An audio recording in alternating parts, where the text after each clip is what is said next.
And we are back once again, people, in the building, the Big Three show, minus Chino, who's been relegated to the G League. If you're watching this on the playback, I want you to get in them comments, man, and put relegated to the G League for Chino, because this is crazy. This is now week 3. And we even found out the reason why he was missing the show when man was in the sauna doing recovery work, bruv. Because of the time change. We had a time difference. You know, in America, they moved their clocks forward for the daylight saving. We were still an hour behind them. Well, technically an hour behind them, however you call it there. We've now changed the clocks, and so we're back on the same time again, but Chino's not here. Big up to man like Chino. Hopefully we see him again soon. Big up to man like CM in the building. What are you saying, bro? Big up yourself, man. Big up to everybody in the chat. It's good to be back. Chino, the bench is calling, man. The bench is calling in the G League. We thought we put you down there, get some reps up. You know what I mean? Put up some points, get some confidence, bring you back up to the big time, but it ain't happening right now. It ain't happening. But it's all good. Large ups to Chino, man. Because we know he's putting in work behind the scenes. But let's talk basketball, man. All right, man. Look. Before we do anything, people, make sure you hit the like button, subscribe button as well if you're new. Hit the notification bell and all that good stuff right there. Chino, G League, James Wiseman. That's all I have to say right there. But we get to the first topic, man. The Knicks, fresh off of a defeat against the Cavaliers, 125, I think, or 124 to 105 last night. Big night for Damian Mitchell. Donovan Mitchell, that's Damian Mitchell. Donovan Mitchell, 27, 6, and 5 last night. But it leads to a larger conversation for the Knicks.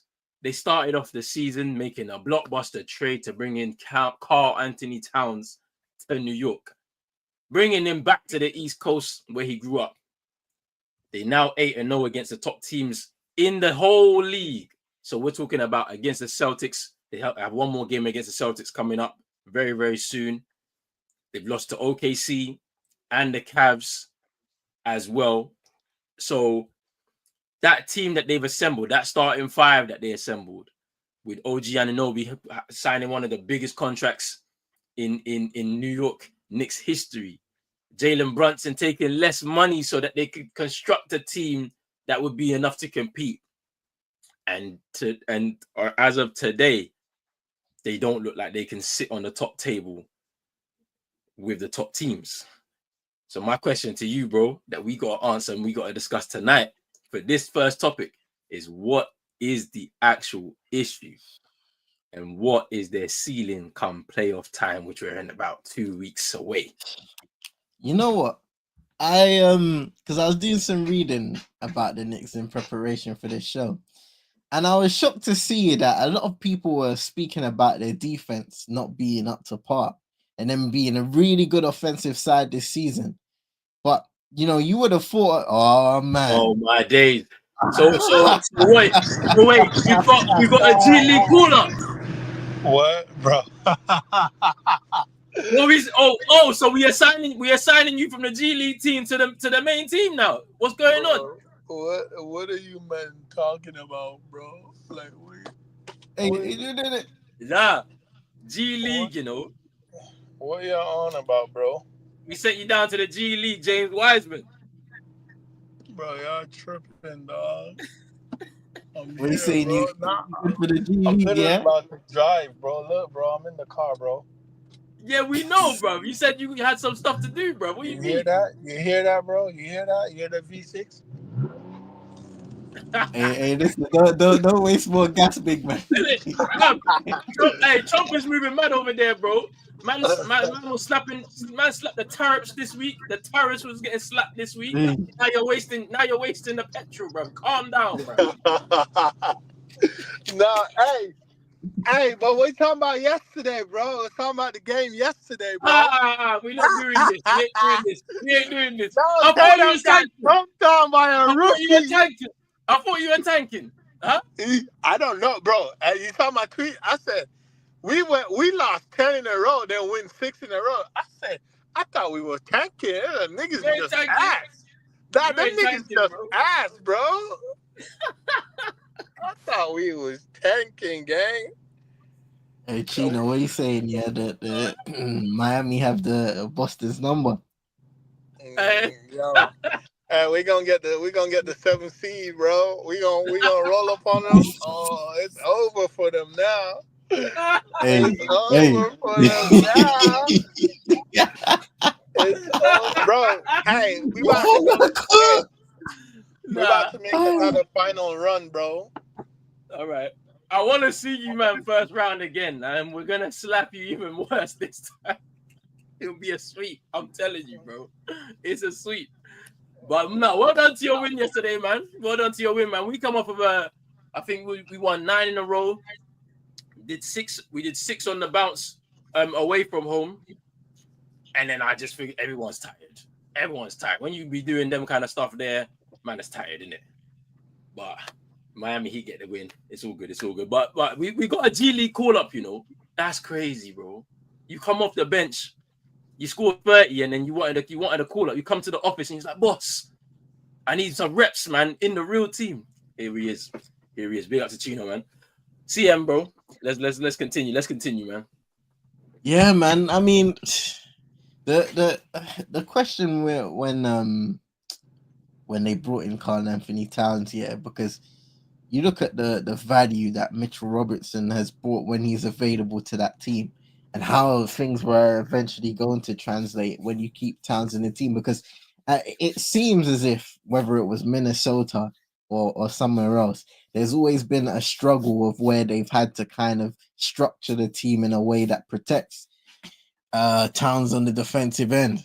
And if he's not having a good offensive game, then he's kind of ineffective. And I saw a quote, right? The Utah coach kind of said, when you're playing against him, it's more so the mental battle.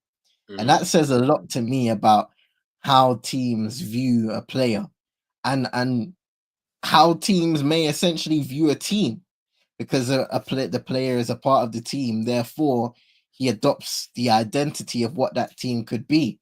And in a lot of these games, whether it's you've seen comments from Jalen Brunson talking about them not caring anymore in games, Chino's gone, not caring anymore in games, you know, lacking that the spirit of competing.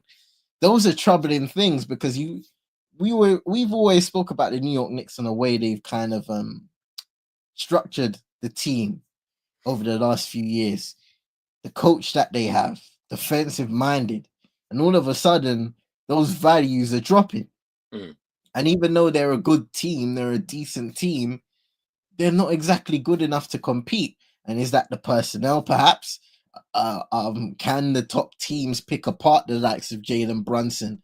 So you slow him down. Who else can you slow down Karl Anthony Towns, because he's a shot chucker from behind the arc? He can shoot it at a historic rate for a big man. But at times, if you get a little physical, if you get him off of his game mentally, physically, he might be more of a disservice to his team than he is a service. So those are things. And who else is going to step up in that New York jersey once you get those guys? Slow them down at least, because they're great players.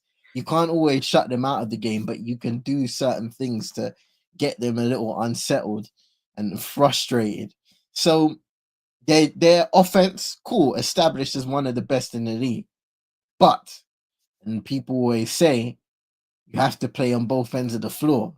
You look at the OKC, one of the best offensive, defensive teams. I'm sure the same is for Boston. Sure the same is for the Cavaliers this year as well. If you're near the top, no doubt you're performing at a good enough rate to remain there.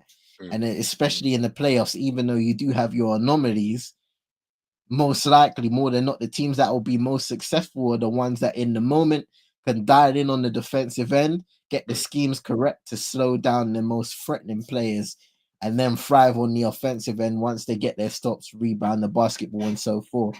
So I feel like with the New York Knicks, they're in a strange position where they're good enough to be in the playoffs.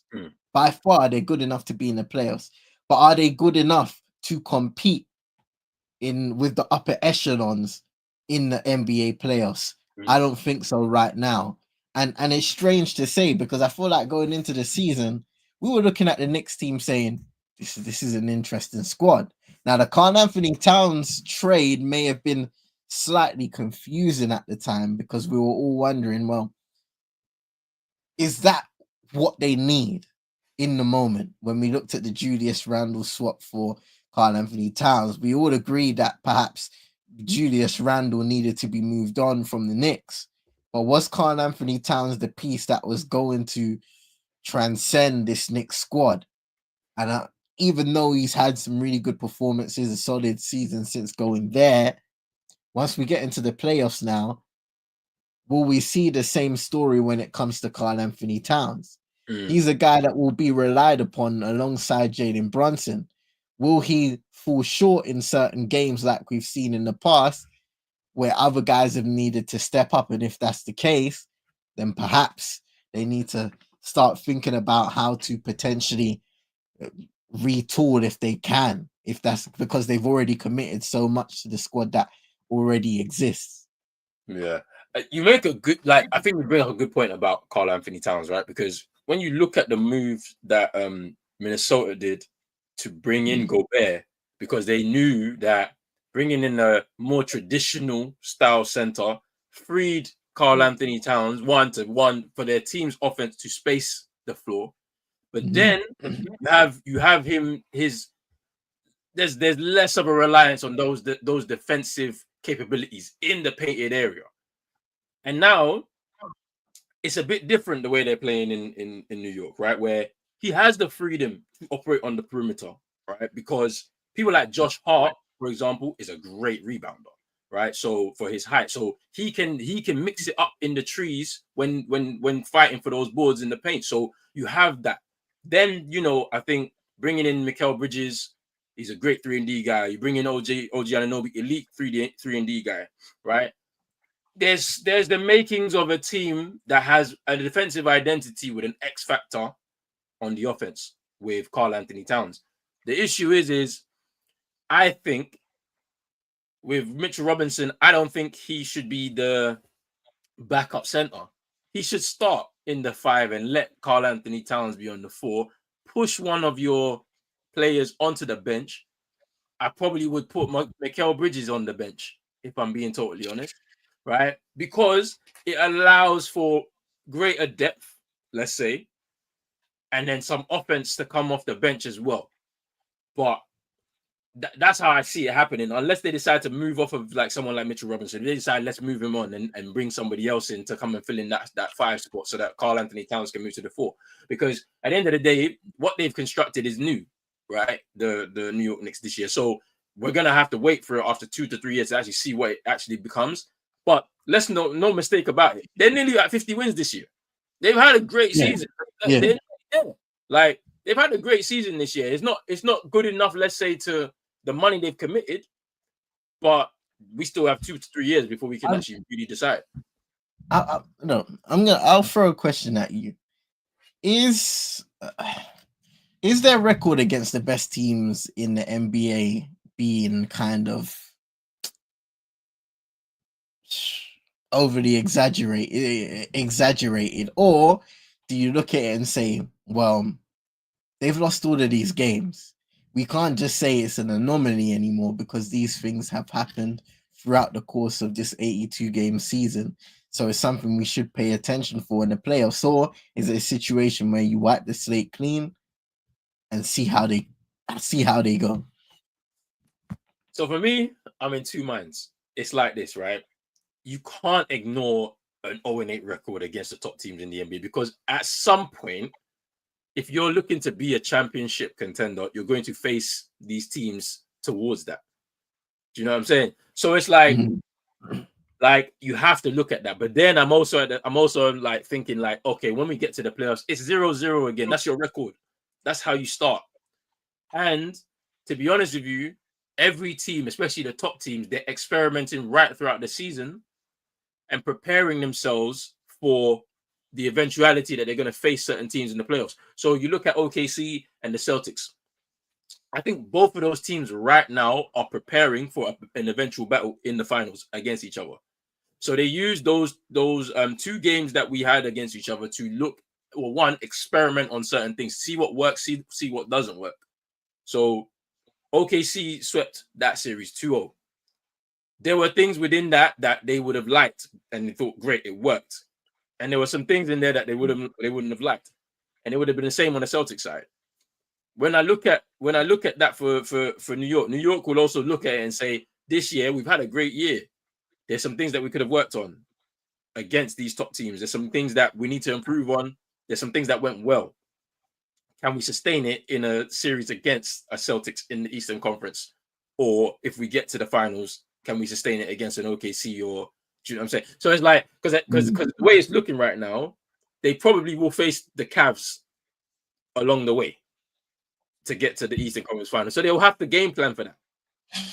Do you know what I'm saying? So they're going to look at the games they lost against them this year and say, okay, this is how we win the game. I think the biggest thing for them is they need to be all healthy, right? That's the wider conversation. This Tibbs situation, where he's running them into the ground once again. I don't know if they're going to be healthy going into the playoff. I mean, right now, yes. I mean, Jalen Brunson has been out for quite some time. So it's like, I don't know. But yeah, we'll end it here. Where is their ceiling in the playoffs? Like, where do they end up? Like, what is the ceiling for them? Second round. Peak. I think that's where they're at. Because I was just looking at, while you were speaking, I was looking at their roster. And it's like, shout out to SK in the comments. He's saying bench isn't in Tibbs' vocab. Shout out to NN as well. Won the Chelsea thing, no? Like, like, I'm looking at their roster and I'm saying, but like, it's the same as last year. If a couple man go down, it's problems. It's over. It's over. Like, last year was bad. You saw it. We saw it in real time. We see Josh Hart go down, OG Anunoby go down, and then the Pacers come to your ground, Game 7, shoot you out. They shot lights out. I was watching that Historic. game. I couldn't believe it. And it's one of those ones where you go into MSG, you have to quieten that crowd because you know how New York basketball is. Them people are loud in them stadium, in that arena, man. So past two years, they've gone out in their conference semis. Is their fate going to be the same this year? And if that's the case, then what are the conversations going to be once we're removed from the playoffs and we're in the summer? Because they've made the changes around. That's what I'm saying. They've made the changes around. So Coach Tom, what is it? I'm looking at it. Is it his 1, 2, 3, 4, fifth season? And fifth. I'm telling you, it's Tibbs out. If they don't make it to a conference finals, right?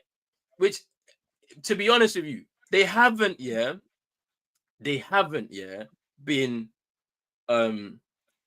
to a conference final since what, 91? Maybe 96? I don't know. I might be getting it wrong. But it's crazy. Right. 90, what are you saying? Eastern Conference Finals 99. So that would have been 2000. 2000. Okay, see, 2000. I was even going back. 2000. Right. So you'll say, okay, it's not really in our bag. But this is the best that your team has been in a very long time. If you don't make it to a conference finals this year, then it's finished for you. It's finished for Tibbs anyway. That's how I see it. But anyway, let's move on, man. Big up to man like Moss as well. He said, Man United 13th place, basketball talkers on. Wow. Look, the season was done for a while. It was done for a while. It's good, though. It's okay, man. I know you're happy Arsenal doing their thing. It's cool, man. We knew this was going to happen. March Madness, I ain't going to lie. I watched no college basketball. Yeah. I can't lie. I can't lie. Bro, this guy must needs to stop taking ownership and creating false allegations, bro. I want to see you dig up this one. Because I wasn't laughing at it. I was vouching for SGA to get the MVP. But it's crazy, man. It's crazy. Be up, Moss. Next topic, though. The Rockets have hit 50 wins this year, right? And we didn't know how it was going to go, especially with them bringing in coach Ime Udoka. And I'm going to say this. He is done very well, right? Because I already know when a black man gets them kind of allegations in America, your career is done. You don't come back from them kind of allegations. And the thing about it is, the allegations ain't even that mad, innit? It's mad, but it ain't that mad.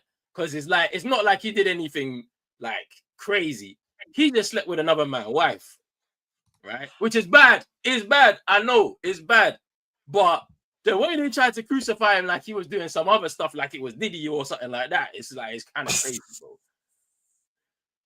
But he's recovered from that because ultimately, him getting that job at the Rockets, they overlooked what had happened in terms of his personal life and said, you are a good coach, which he is, because, look at what he's been able to do with this team.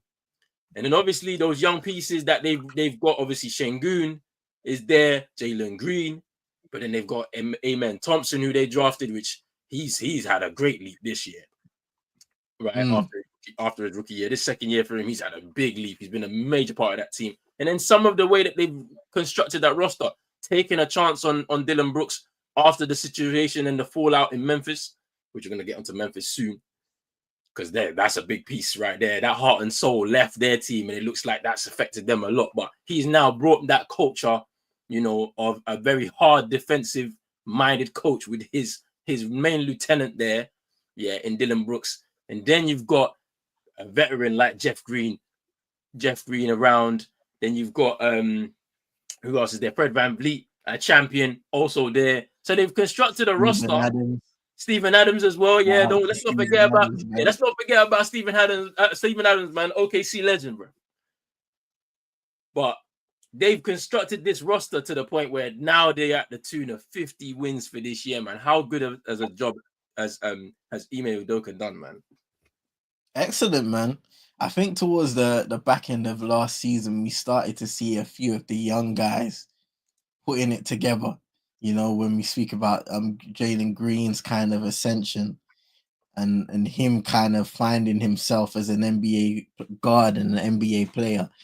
We speak about the brilliance of Şengün, for example, and then all of the other younger players that are starting to find their own. And I think we've spoken about it in the past on this podcast, but a very important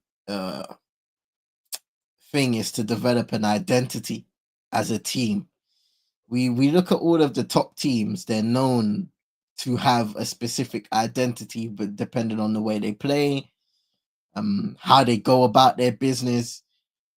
And with the Houston Rockets, you can tell they are a team who work hard and not just, it isn't one of those flashy situations where there's an exceptional 3-point shooting team, but they're one of those guys that are going to go down and dirty. They're going to thrive in the statistics that a lot of people don't pay attention to, but are integral to success in the game of basketball. And that's who they are right now when it comes to rebounding, when it comes to being on defense and competing and making sure that they have the physical edge against their opponents. And, you credit the coaches for that.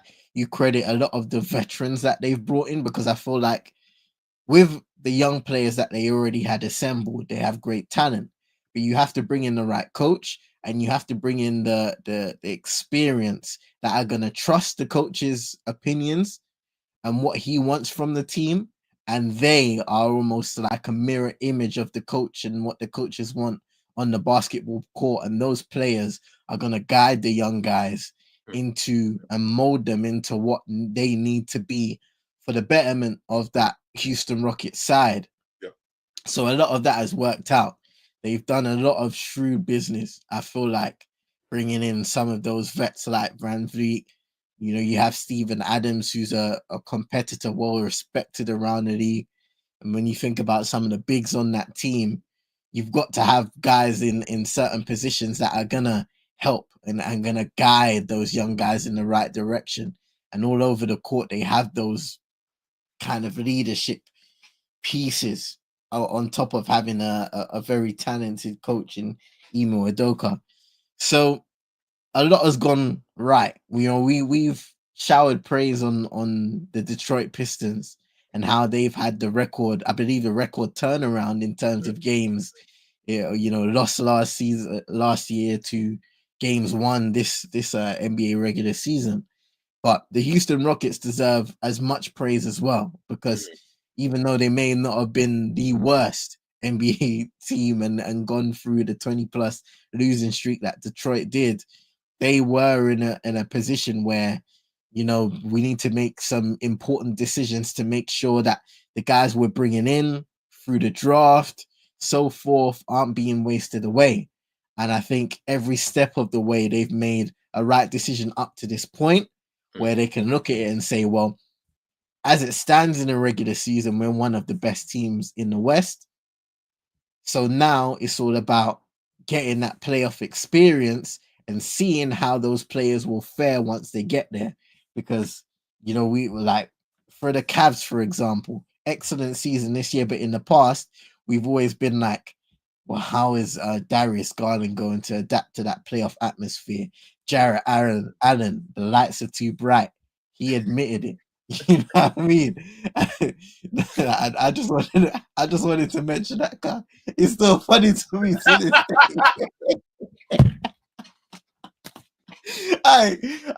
He's cold, I like Jarrett Allen, but it's funny to me that he said that to this day. For him to say that at that point in time, like, he doesn't realize, that that's gonna stick with him forever. Bro. You can't say that. Like, I don't care how bad you lost in the playoffs. You can't come out and say that, because now everybody uses it. Everybody uses it. I see Markieff Morris on ESPN today talking about lights are too bright. This is nearly 4 years on from when he said it. Crazy, bro.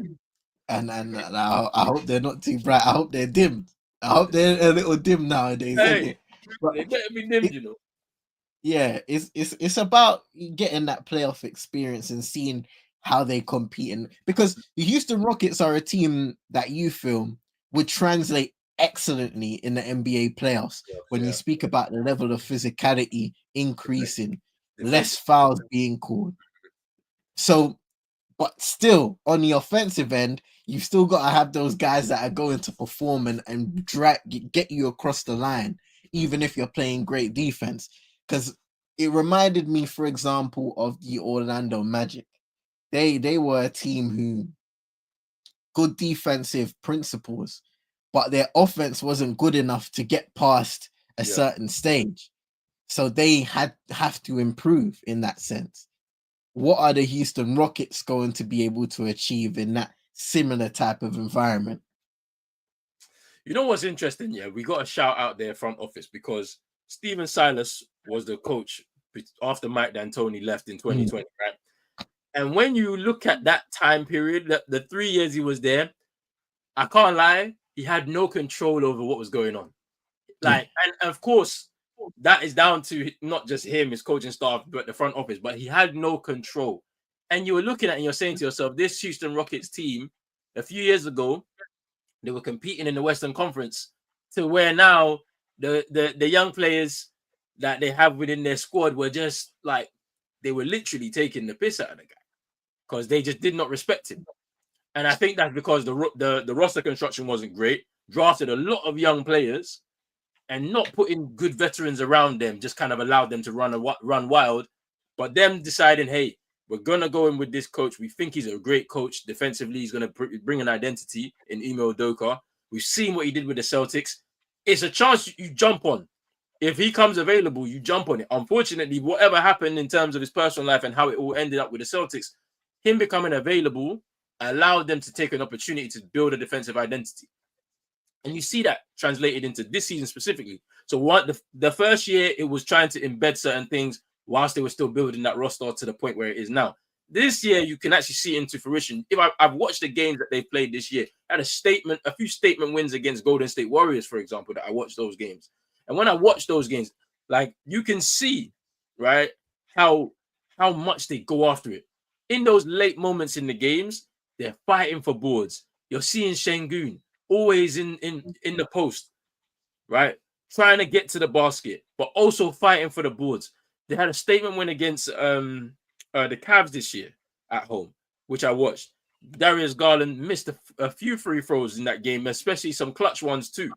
But they fought to get into overtime and then come through with the win in the first set of overtime. Like I got to shout out that front office because they have had to see this through to the point where it is right now, where in those Steven Silas years that were there, the young guys were running the muck and they said, okay, enough is enough. We've got to make a stop to it right now. And they did that, right? And now to hit 50 wins, going into this playoffs, defensively, they're going to be all right because they can hold teams to 90 points. They can hold them to under 100. It's just, can they get consistency from Jalen Green? I think that's his issue. That's his next step. If he can become a more consistent scorer and lead the team that way, then great.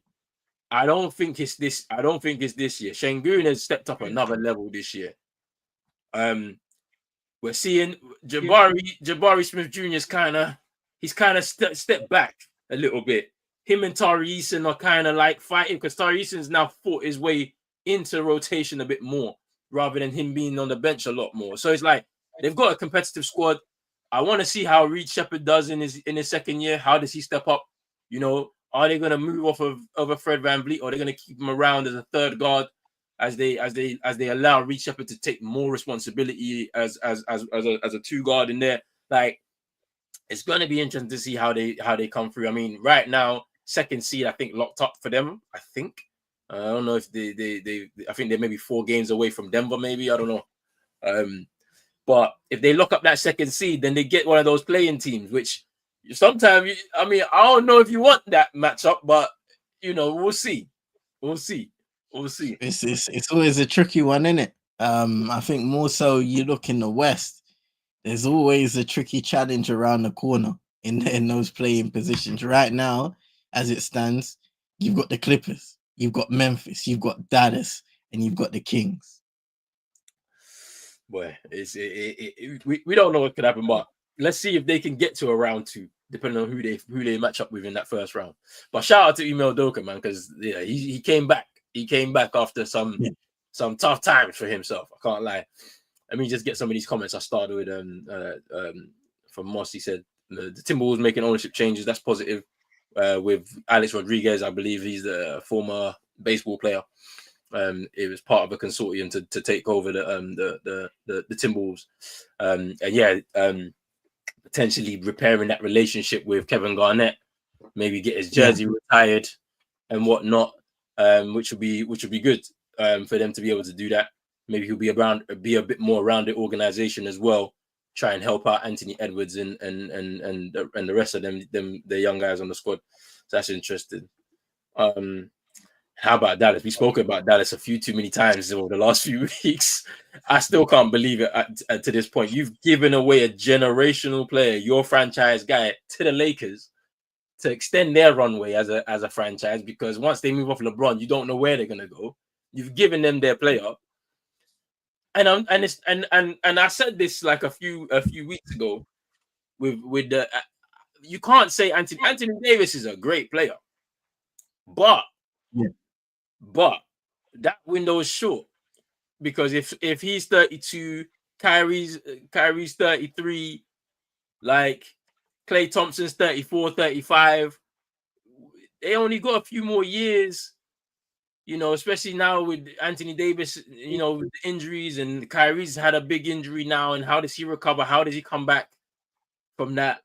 Klay Thompson's not looked good since his Achilles recovery. Like, he's not look good. So it's looking a bit like you made a really bad decision. But yeah, we've spoken about them a few too many times. Not good. And then Celtics also getting sold as well. Should be interesting. All I'm asking for the owner is just pay the luxury tax for next year. If we win again this year and go back to back, you have to just pay the luxury tax, bro. You can't just leave the team as it is, because the team's just too good if you go back to back. But, you know, I mean, it is what it is, man. Ownership is ownership, and it changes hands a lot in sports. So hopefully they don't do what they did in Dallas. That's what I'm saying. Don't trade away my franchise player. Don't trade away. If anybody repeats that foolishness, yeah, send them to prison. Send them to prison, bro. They shouldn't be running a franchise. Trust me. Hey, Taylor Jenkins fired as the Grizzlies coach. I think was it earlier on this week or maybe late last week. I think it was late last week actually.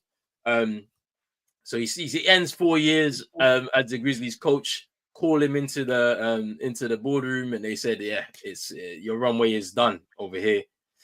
They brought in their interim. I haven't got the guy's name. I forgot the guy's name.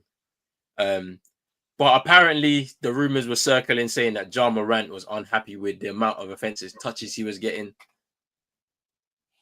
Do you think this team had reached its peak or its ceiling under the tutelage of Taylor Jenkins? I'm not sure if perhaps they reached their peak ability-wise under Taylor Jenkins. But I think as a group, personality-wise at least, I think there needs to be change. They need to hear somebody. Sometimes as a group, you need to hear different opinions, different schemes, different ways of thinking, different ways of seeing the game of basketball and playing with each other, different ways of training. Sometimes athletes need change, and call that what you want, whether it's athletes getting pampered or so. But that's how it is. I think all human beings are like that. Now, I've been reading about the situation in Memphis, sounding a little rocky. Their general manager said after the dismissal, he said, urgency is a core principle of ours. My expectations are clarity of direction. So something's telling me with the up and down season they've been having this year. Obviously, Ja Morant's been injured for quite a few games this season as well. Obviously, last season he missed out a lot through suspension and injury, which finished his regular season essentially last year as well. So there's a lot of uncertainty, I feel like, within the organization where you're looking at it. Ja Morant is the guy, is supposed to be our franchise guy, but he hasn't been reliable. When you look at his career overall, to be honest, he's been kind of one of those guys that have always sit out a certain amount of games in the regular season, despite his talents. Is he reliable enough to lead this team forward? You've got Jaren Jackson Jr., who's a great two-way player, can, always up there when it comes to defensive player of the year conversations. And then you think about Desmond Bain. We were speaking off stream, and you can elaborate more on it and how he's kind of wavered slightly. So it seems like there's a deeper problem within the Memphis organization, and it might not be just due to talent. I'm sure that's a factor, but I feel like relationships are being soured, not just through coaching and players, but perhaps trust. There's a trust issue also, because when you look at the top guy this is not me speaking about of any of the foolishness and the extracurricular activities. I'm just speaking about him being missing in general. A great team needs their leader to be present. Otherwise, the other guys are going to start to waver and become inconsistent as well. And sadly enough for Memphis, they haven't really had the leader, the star player that has been ever present and there for his teammates day in, day out, game in, game out. So I feel like from within, there are cracks. And sometimes it might not be a thing like we were speaking about Phoenix a few weeks ago, where Kevin Durant was going at it with Coach Bud and multiple times. It might be a thing that it's not even one time, it was a few times. Bro, multiple times. A man are getting the footage out from the bleachers, from the side. Like, it might be a thing, yeah. And this is even worse, where Manor is starting to resent you and they're staying silent. And they're just kind of letting you kind of just run into the ground. Now, you made a very good point, right, about Ja Morant and leadership. Because I think there has been a very big lack of leadership within this organization for some years, right? And I'll speak to the organization. Their front office has actually attempted on a couple of occasions in the last 3 seasons to bring leadership to their locker room. You look at Marcus Smart. He came in, heart and soul of the Celtics. They looked at that and they said, maybe we have to try and rebuild that culture in a different direction after we got rid of Dylan Brooks. Derrick Rose also came in towards the end of his career, but he's someone that is well respected, someone that they thought that they could pair with Ja Morant. You know, people look at their games and say it's quite similar, the explosiveness, and before he had the injuries and whatnot. Can he come in and calm Ja down? Because when I look at him right now, Ja, obviously he signed a big contract a few years ago, right? All the antics and all of the stuff that he was doing off the court, and then how he was playing on the court, you know, just explosive and, you know, just a star, right? There's been no leadership to the point where, because he's not matured into a leader just yet.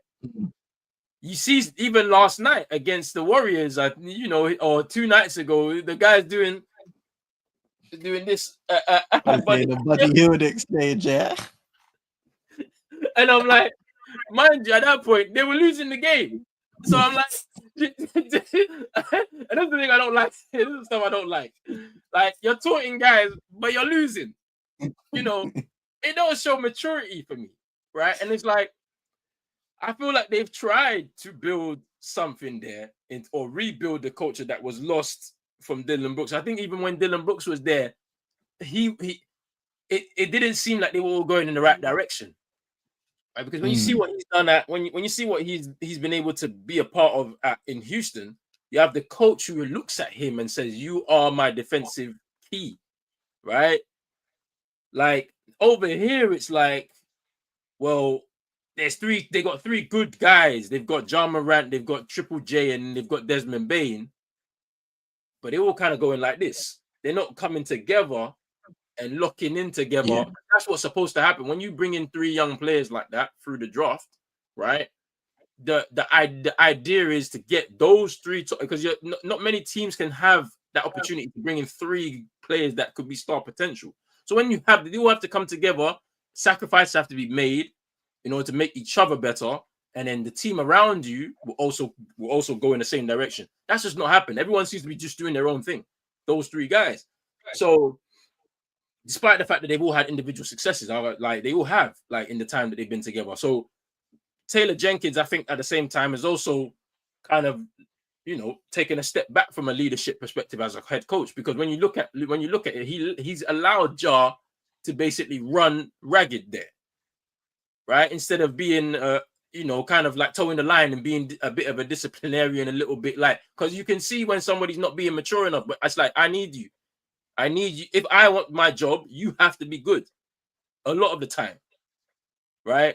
You see, like, I'll give you an example, right? You look at down at New Orleans, that situation, I don't know what's going to happen there, but the guy that they want to be the star in the team hasn't played more than 30 games in 4 seasons, right? At some point, they're going to have to get rid of him because the coach is suffering because of this. And the funny thing is, in recent times, he's been looking good. He's gotten down, he's trim. But then the thing is, we go back into the summer and we reset for next year. Are we going to be seeing Big Zion again? Or has he learned his lesson? Can you? That one's another conversation. We may have to talk about that one next week. But because the shape he's in right now was the shape he was in college when he was at his best in terms of explosiveness, quickness, and then he put on extra weight, and he's been having all of these problems of getting down to a desired weight for the Pelicans. But hey, let's go back to the Grizzlies. We go back to, but like we talk about the summer now. If they don't come out of the first round in the playoffs, because that seems to have been their ceiling over the last few times they've been in the playoffs, right? Then you have to start looking at, okay, we have to break this up because you've gotten rid of the coach, right? Bringing in a new coach may change certain things, but ultimately that roster that they've constructed now, it's very disjointed. You got 3 young players you've brought in the draft over the last 2 years who they also have the potential of being really good for them. And then you've got some peripheral players around that maybe aren't as good. You've got somebody that you're paying a lot of money right now in Desmond Bain, who's had a down year after supposedly kicking on after his extension. You have a defensive player of the year candidate that you're probably going to keep around because he's a good presence on in the interior, and then he can also shoot the ball from the perimeter. And then you have Ja Morant, who you've decided to lock him in as your star. Teams would love to have him, but he's your star. Something's going to have to happen because I don't think it all comes down just to the coach. And this is the thing that I don't like about sport. Coaches always will pay for the decisions of their players not being able to, step up to the plate when it's time. They'll always suffer the consequence, which is, I think, is unfair, but it happens and it is what it is. It's normal, right?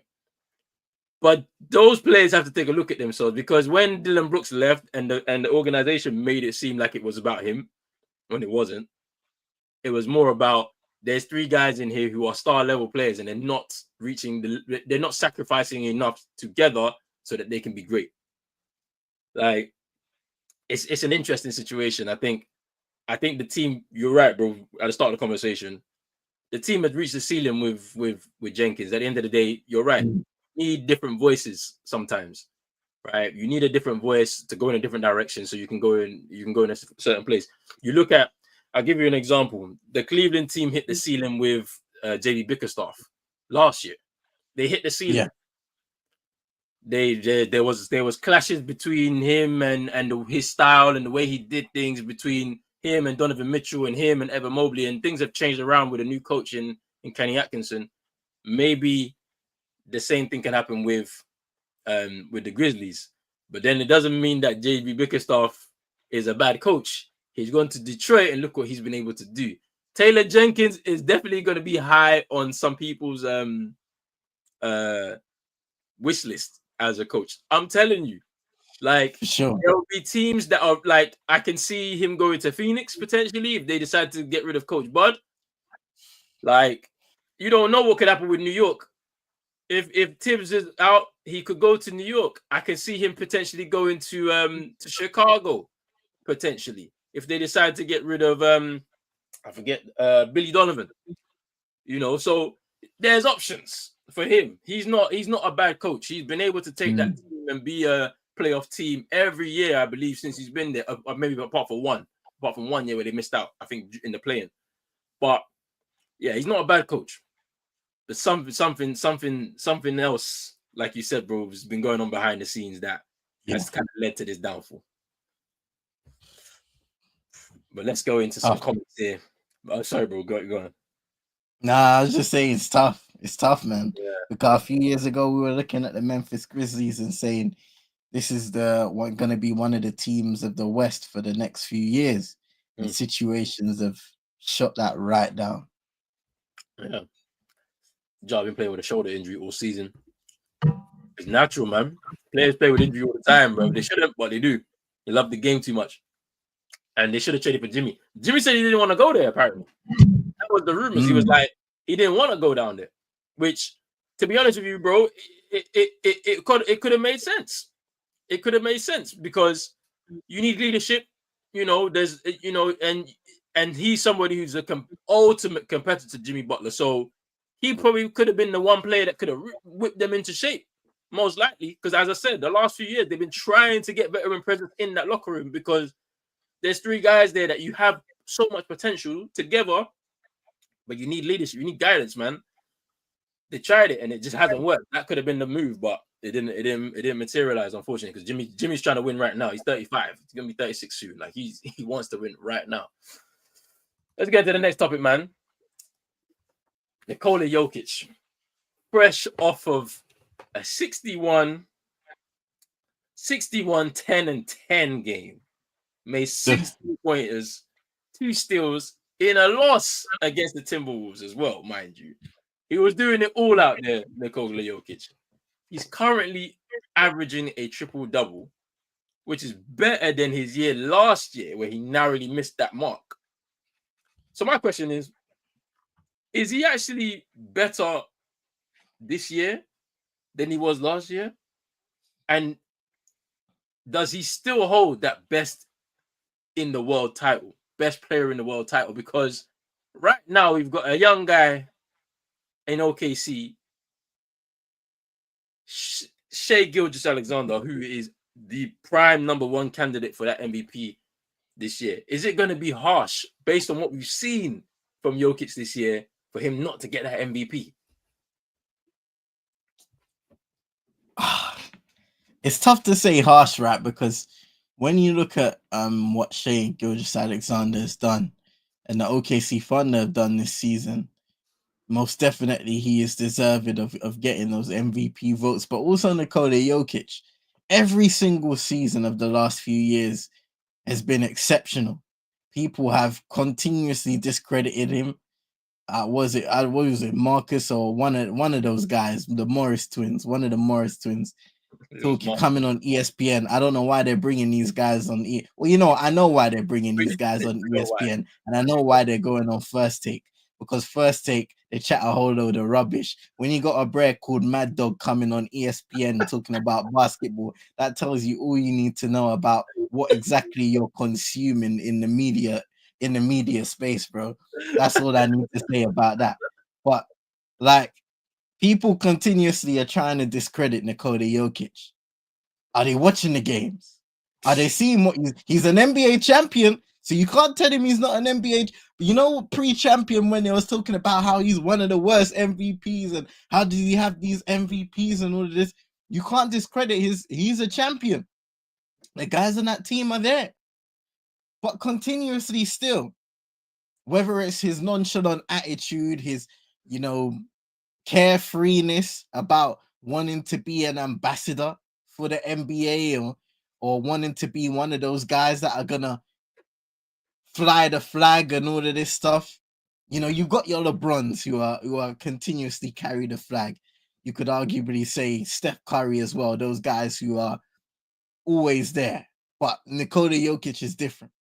We also know the European thing. That's another conversation within itself, as outside the US, because there's some superiority complex that goes on in that place, the United States of America and all of them things there, USA crew. But at the end of the day, Nikola Jokic is the best player in the world. For me, he's the best player in the world. One of the most complete offensive weapons in basketball today. And he continues to lead this Denver side, sometimes through adversity, sometimes through them playing as a group.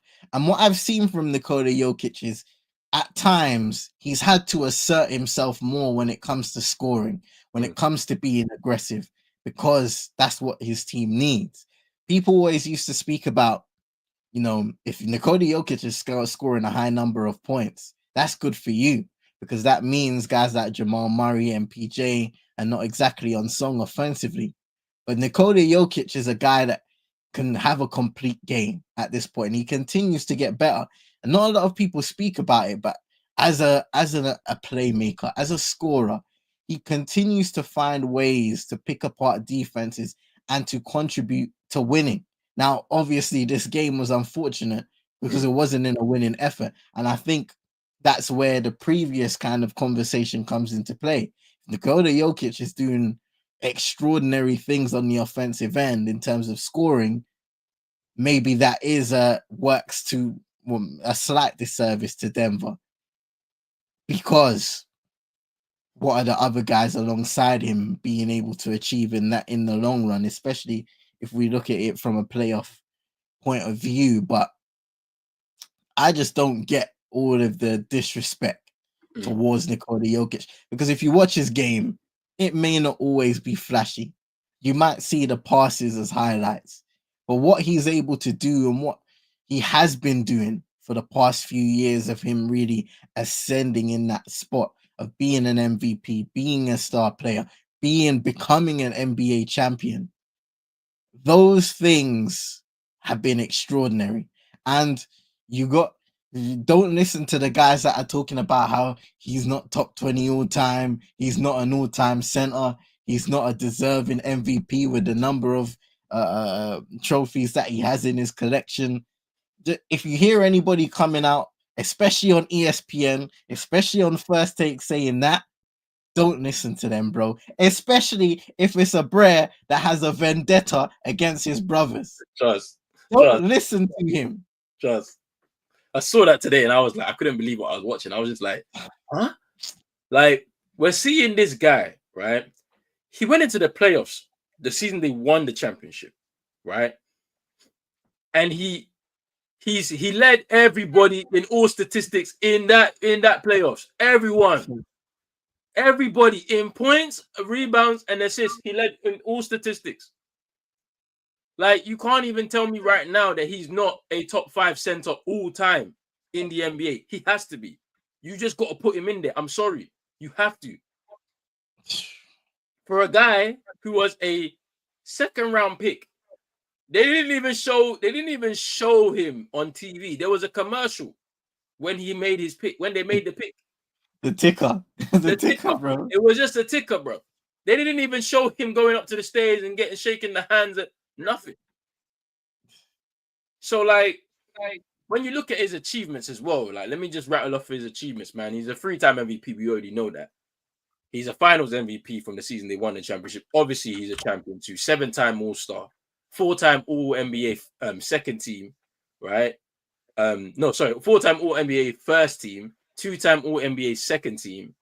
He's an NBA All-Rookie first team as well. 8-time NBA Player of the Month, 16-time Player of the NBA Player of the Week. He's got an Olympic bronze medal, Olympic silver medal, Serbian Player of the Year 4 times. Like, come on, man. He's even better this year than he was last year, right? Like, some of the stuff he's able to do with the basketball is kind of crazy. Like, we see the behind the back passes, we seen him doing the cross court, 94 feet chucking it, into the open man in transition, like, just to be able to get the way the touch and the finish at the rim, like, that he has. Then he can shoot the ball from the free.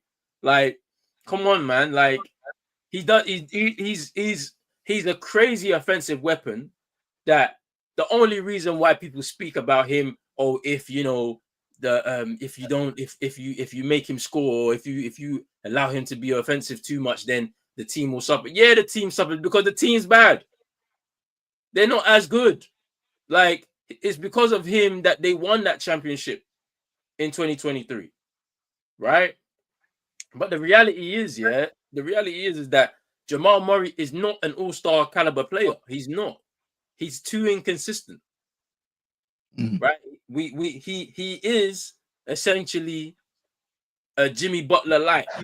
He'll get to the playoffs and he can perform in that small window of 16 games. If you need to win, you want to win, he can perform within that. But he ain't going to do that across an 82-game season and then into the playoffs and then champion. He's not. Aaron Gordon, for all the good that he did in that championship year, right? He also has shown a propensity to have a peaks and troughs in his career. MPJ, the same. He has not looked the same since they won that championship. He just hasn't. Their roster has not been constructed in the right way to be able to allow Jokic to extend his runway as a champion. He's going to continue to improve as a player for sure, right? But it's not going to be enough if that roster around him isn't good enough. Or because at the end of the day, like SK said, if you take SGA or you take Jokic out of their team, the Nuggets won't even make the playoffs. They probably won't. Because you have to rely on Jamal Murray's and MPJs to get you there, and they're not going to do it. They just can't. Too inconsistent. Jokic, yeah. Career high in points. Career high in field goal attempts. Career high in 3-point attempts. Like, we're seeing these jumps across the board, which essentially tells you the story of this Denver Nuggets team. It's his responsibility. If he doesn't take the mantle and say, it's me, then, boy, they're finished. Like I've and the thing about it, I've watched them in games where they haven't had Jokic. He's had to sit out for injury reasons or personal reasons this year for sure. He's had to, right? And like Christian Brown is the guy that's leading them on offense. Imagine him. This is a third year guy, right? Mind you, he is a lot older. Like he spent 4 years in college and won a championship at NCAA level, right? So he's a lot older. So of course you can allow him to have that responsibility. He's 26 or something, 27 or something like that now, right?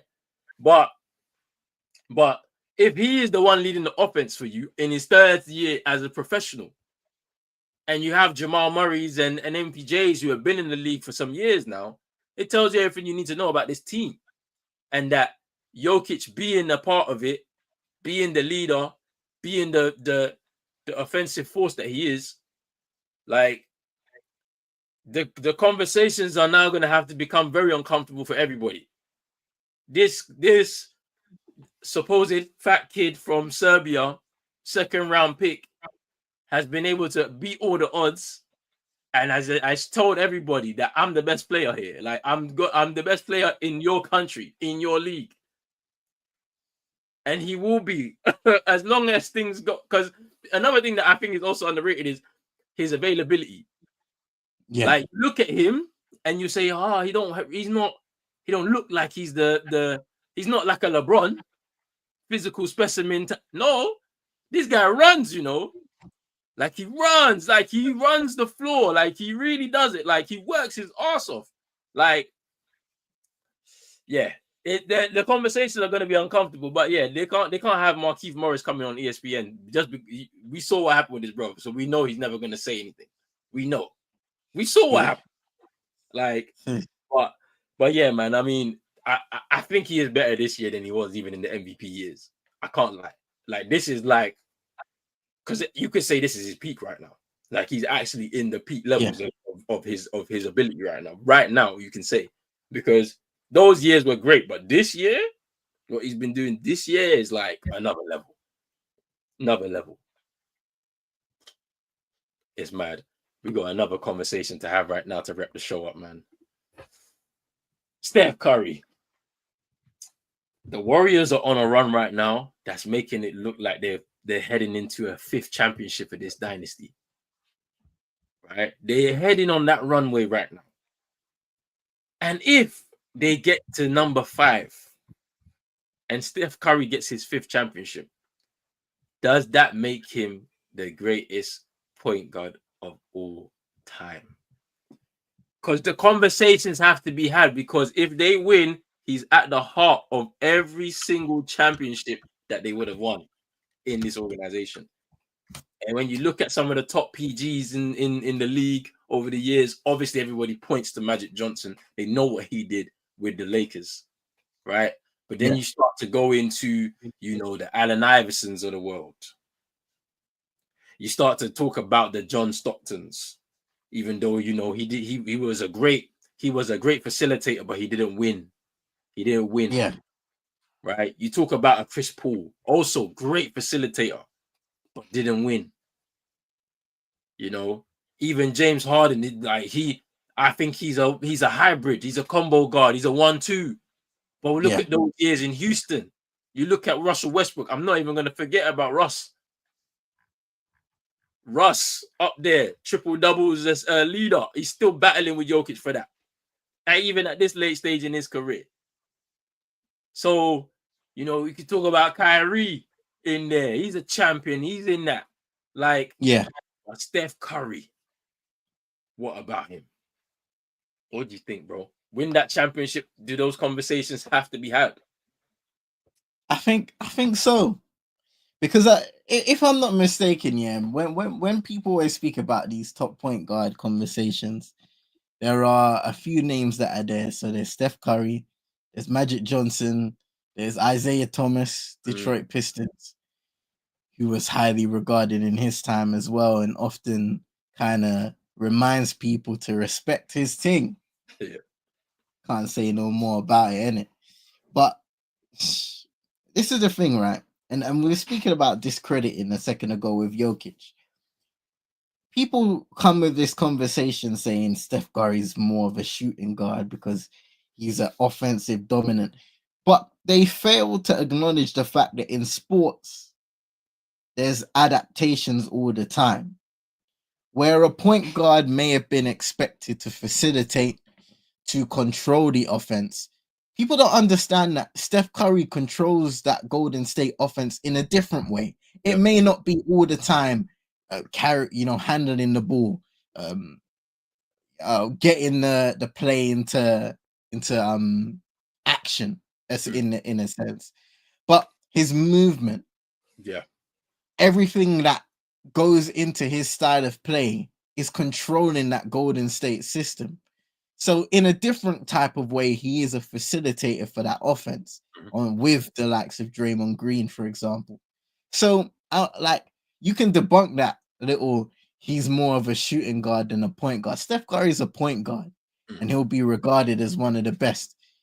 And definitely if he gets another championship, you can argue that, because with him, everybody was holding back the facts that, Andre Iguodala, Kevin Durant, those guys were winning finals MVPs, whereas Steph Curry, even though he was having excellent performances throughout those playoff periods, there were moments where his performances may have dipped and went below level in accordance to the expectations of a guy that was a unanimous MVP, multi-time MVP, the guy that is kind of seen as the number one, even though at times with KD that may have clashed, and it may have been KD at times, it may have been Steph at times, depending on what the situation needed.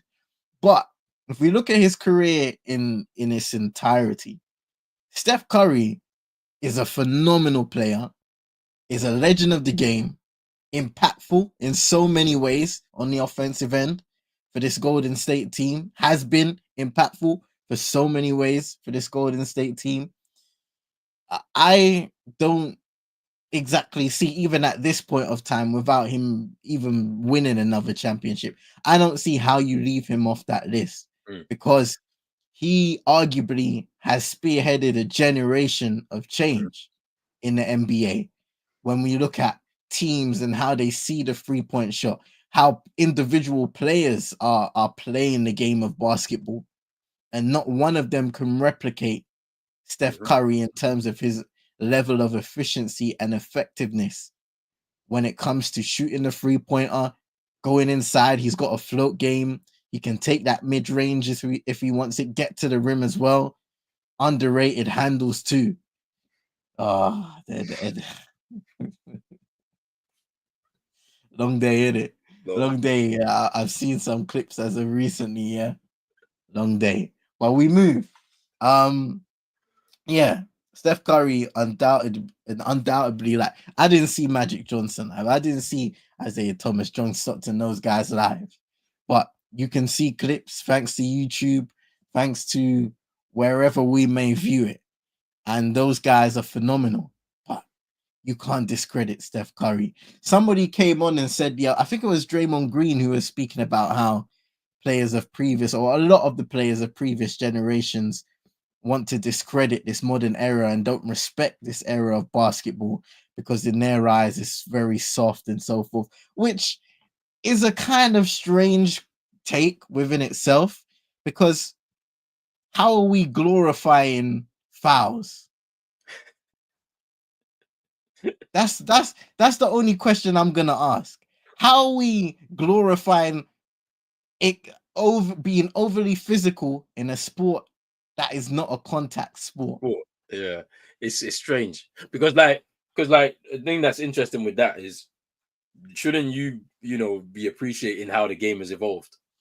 Yeah, like if you're sitting from that perspective where I played the game and I'm glad to see the game change in a way that is more entertaining for fans, and for me now sitting in that kind of fan seat, I should be appreciating that there's still players out there pushing the game forward.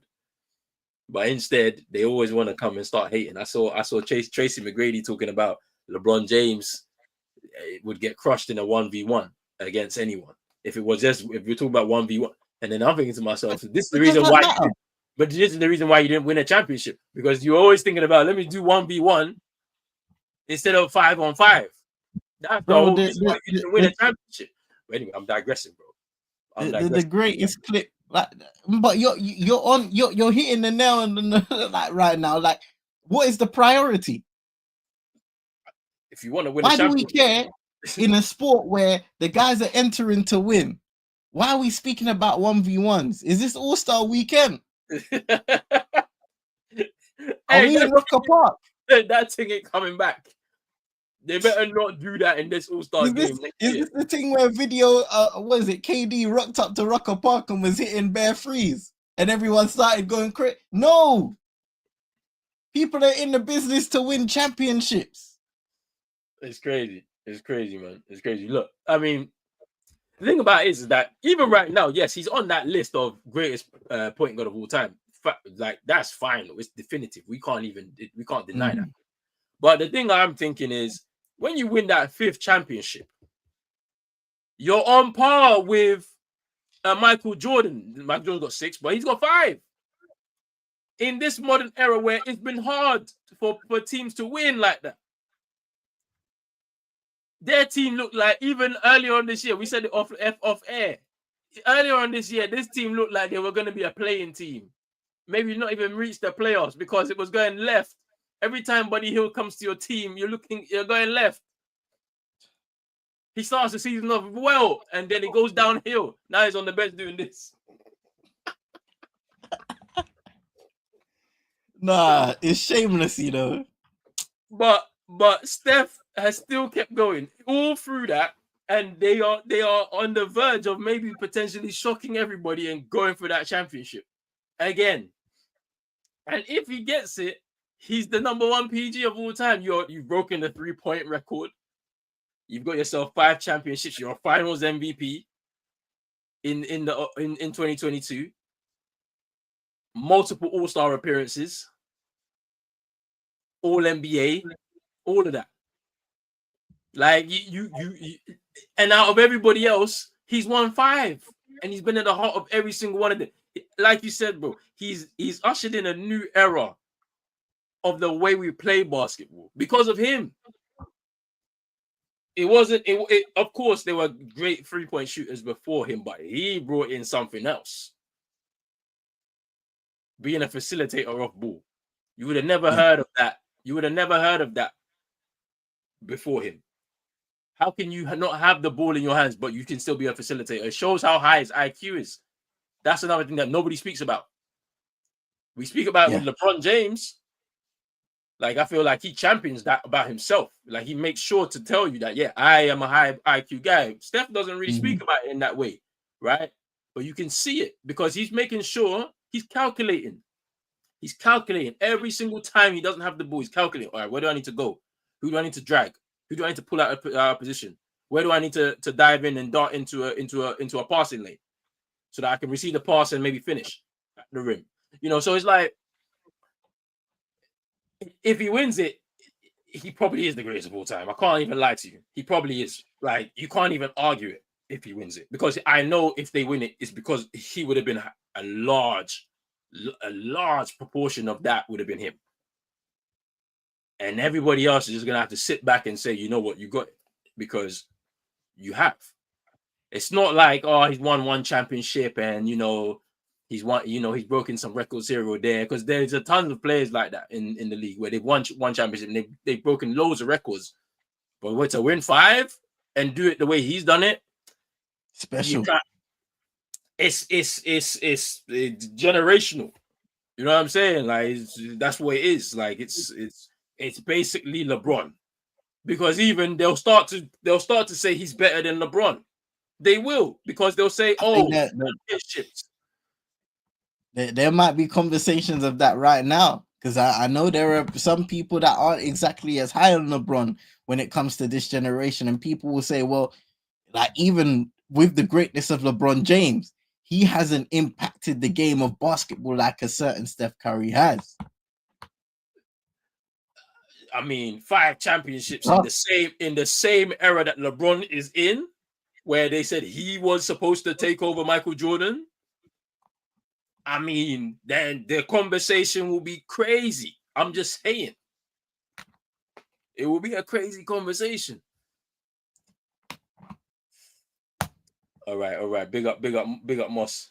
Thank you for coming in here. We appreciate it. We appreciate it. But he says, yeah, who's Golden State's number one option in the playoffs? Yeah, see, even with because this is what I'm waiting for. I'm waiting for this. Because he's ready. He's primed and ready. Jimmy is ready for these playoffs, Like this is a revenge tour. Trust. It's already looking like that as it is right now, but like he becomes the number one option. And imagine how dangerous you can be where Steph Curry, who is your franchise guy, says, nah, Jimmy, you take the mantle. And I'll just be in the background. I'll do what I need to do. It's dangerous. It's super dangerous. Big up to big task at hand. Come on. New York. Yeah, we were speaking about the Knicks earlier, man. We need to hear what Big Task had is saying about those New York Knicks because it's peak. Second round ceiling. Yeah, trust me, bro. It makes it dangerous. It does. It's a dangerous one. Can you imagine? Whew. I mean, all we know is that the playoffs are going to be good. But look, we're going to wrap the show up right here. Big up to everybody that came through in the chat. We appreciate you so much. Make sure you're hitting that like button, subscribe button as well. CM, before we get out of here, make sure to let the people know where to find you. You can find me at CM22ENT on YouTube. I've been a little off it recently because there's been changes. So I'm just trying to kind of see where I can fit everything in again. But yeah, I'm kind of re-strategizing what I want to do in terms of football content and seeing how that can be scheduled in the future. So yeah, man, I said last week I want to do some more live content, so that's definitely something I'm working towards, live content and interacting with as much people as possible. So yeah, man, find me over there. Subscribe to Pros Only Sports. Roland's always in the works when it comes to United State of Mind, the big three, and many things that are coming you guys' way. So make sure you click that notification bell because sometimes YouTube has a problem when it comes to notifying the loyal subscribers. So make sure you're paying attention. Big up, man. Big up for that. Big up to man like Chino, innit? Like, yes. I don't know when he's coming back up from the G League. He's in a bit of a James Wiseman situation right now. He's on the bench right now. What I mean? It's a disciplinary. At first, we were wondering, he needs some rehabilitation. He's been getting them therapy on the knees. So he said, you know what? Go down to the G League, do your thing, give us a 30 piece. We'll call you back up. But now it's a problem because he hopped on to try and reclaim his main roster spot. And then he jumped out when he thought he was safe. He sold today. He sold the game today. Back down to the G League, my man goes. But big up to Chino, man. I'm sure he'll be back very, very soon. Everything will kind of sorted out and all of that. So big up to yourself, Chino. But we will be back next week. So make sure you stay tuned to more Big Three on the channel. Make sure you're hitting that subscribe button, notification bell as well, all that good stuff right there. And we're out, people. Peace.